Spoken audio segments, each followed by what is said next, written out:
Hi everybody, welcome to the tutorial for the Diamond-McNabb 2024 fall sale. What I'm showing you on the screen today is just a sample auction, so the real thing will be opening on Wednesday, September 11th at 8 a.m. Mountain Time, and then the first tip number will close at 5 p.m. Mountain Time on Friday, September 13th. We'll talk more about that and the auction closure towards the end of this video.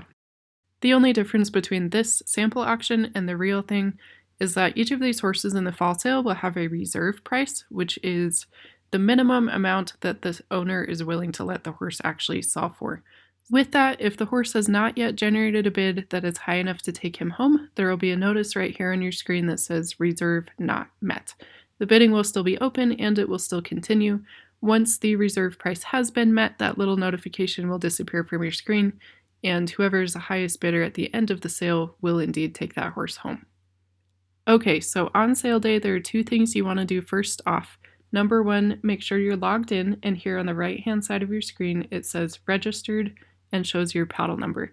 That's telling you that the computer recognizes you as a registered bidder and that you can go ahead and bid on anything you're interested in. Number two, here on my screen, you see the blue banner that says an issue with bid data refreshing has been detected.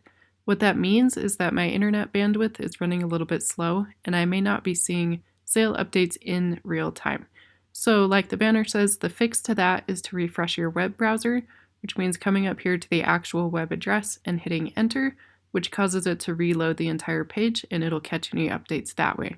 I don't expect this to be an issue for most of you, but if you live in a rural area or you know you have poor Wi-Fi connection, that's something you'll want to know about ahead of time so that you know how to fix it. The bidding in this online system is very straightforward. So each horse will have his own bid button. If he's on your list and you're confident he fits you, click that to place your bid. It'll open a drop-down menu of $250 increments. You need to know the sale will only accept bids that are at least $250 above the current bid amount. That's very similar to a live auction, and it helps avoid tedious $2 battles with someone that take up a lot of time but don't get you anywhere in the actual sale. So you can either use the drop-down menu to select your bid amount, or you can manually type it into this box and click bid. I'm going to enter $8,000 on hip number 1 and bid. Immediate feedback is that I'm winning for an amount of $5,000. So the bold is telling me what's currently being spent, and the non-bold lettering in parentheses is telling me what I have said I'm willing to spend if necessary. If competing bids come in, the system will continue to automatically bid for me until my maximum amount has been reached. It is really important to note there is no way to remove a bid that has already been placed, nor is there a way to reduce or remove the maximum amount that you have already said you were willing to spend. You can increase the maximum amount at any time. You cannot reduce it or remove it. So if you place a bid, make sure you meant it the first time and entered it correctly. Right now, I'm the only bidder on hip number 1, so I'm going to go ahead and pause for a second and I'll set up a scenario where someone is bidding against us. Okay, so clearly I'm not the only one who's interested in hip number 1, and it looks like someone else has a little deeper pockets than I was willing to put in for my first bid. So the screen is going to update. It's going to tell me that I've been outbid if that's the case. It'll also tell you how much you bid, and then it will tell you what the current winning bid is.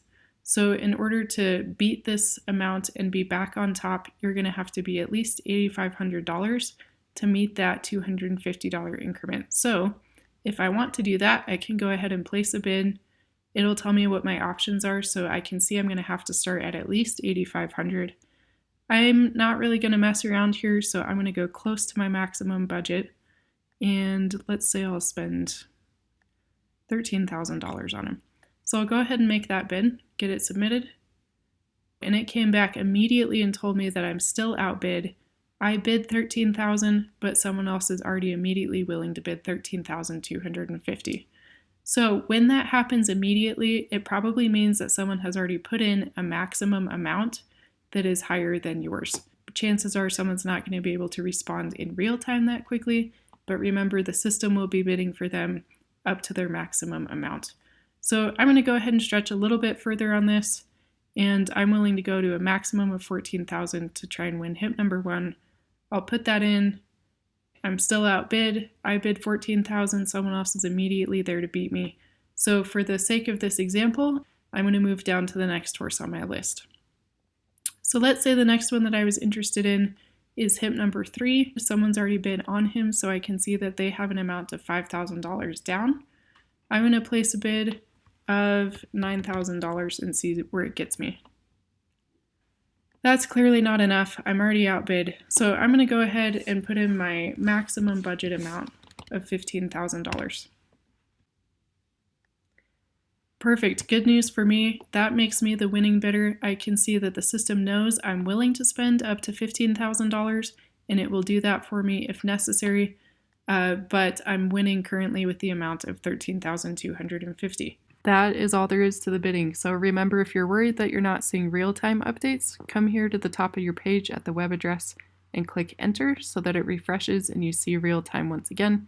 But it's very straightforward and you really shouldn't have any issues with the bidding platform. A couple folks have asked us the really good question of what happens if you receive a tie. So I will go ahead and set up that simulation for you and we'll take a look at that. I've gone ahead and done that off the screen, so we're going to use hip number 5 here as the example of what it will look like if you have a tied maximum bid and how the system will handle that. So currently I'm outbid, but I'm going to go ahead and increase my amount so that I know there's a tie, and we'll see what we will find. Immediately you see this red notification pop up at the top of your screen telling you that you didn't bid a necessary amount. So when I go investigate a little bit, here at number 5, it tells me I'm still outbid. It tells me I bid $12,000, but it tells me the current bid is $12,000. What's happening there is 2 people have bid the same amount. Whichever person bid that amount first is going to be the one who has the winning bid. Okay, so all of these bids are going to be recorded by timestamp that we can go in on our side of the office and download the information of when exactly that bid came in. In the event of ties, by the time the auction closes, whoever had that current bid on there first is going to be the one who breaks the tie. To avoid ties that are caused by a lack of time as opposed to a lack of budget, we have something called bid extensions. What that means is if in the last 2 minutes of a horse's allotted time there is still bidding, there will be a 2-minute extension added onto his bidding time. So here on the screen, let's say there's 1 minute 30 seconds left to go, but a fresh bid is entered. The timer will reset, and instead of 1 minute and 30 seconds, now there will be a fresh 2 minutes for everybody to have a chance to bid. That allows everyone the chance to offer their very best amount to try to take the horse home and not just get cut off by time. So once 2 minutes have gone by without any bidding, the timer will run out and the horse will go ahead and close. Now, horses are set to close 10 minutes apart in hip number order. So hip number 1 closes, 10 minutes go by, hip number 2 closes, 10 minutes go by, etc. However, you do need to know that because of the bid extensions, it's possible, although very unlikely, that enough extensions would be added to hip number 1 that hip number 2 ends up closing before him. So 10 minutes is a lot of time. It's very unlikely that that many extensions would occur, but we do want you to know ahead of time if there are more extensions than expected, there is a small chance that horses would close out of hip number order. This is one of the reasons why we really encourage people, do your bidding early, don't sit on your hands until the last second. We really want these horses to close in order if at all possible. And like I said, 10 minutes is a long time, so we really expect it to go as planned. And to clarify one more time, extensions will only be added if there's fresh bidding in the last 2 minutes of a horse's allotted period. When 2 minutes have gone by without any bidding activity, the horse's timer will run out and his bidding will close.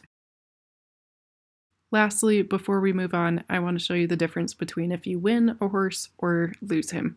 So it's very obvious if you win, the timer runs out, you'll have a green banner that says won and the amount for which you purchased that individual. If you lose, the timer will run out and you'll have a gray banner that says lost and the amount that the horse sold for without you. All right, that's all I have for you today as far as bidding goes. A couple of things I want to cover as far as sale details and communication. When the sale is over or when you are done bidding in the sale, you don't need to contact us right away. We will be contacting you within about 24 hours after the sale ends to set up payment arrangements. We will use the contact information that you provided in your bidding registration. So the phone number and the email that you provided there is the one we're going to contact you at.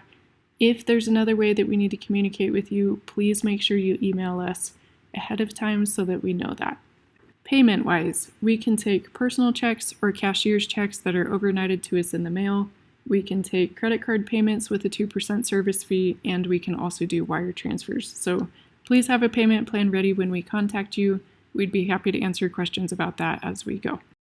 As far as transportation goes, please remember that that's up to you as a buyer. We do keep horses here at the ranch free of charge for the first 2 weeks following the sale. And if you really need more time, we can keep them here longer for a daily boarding fee. So we're happy to give you leads if we know of anybody headed your direction with a trailer. You're welcome to contact our office about that, but please do remember that it's up to you to make those arrangements yourself.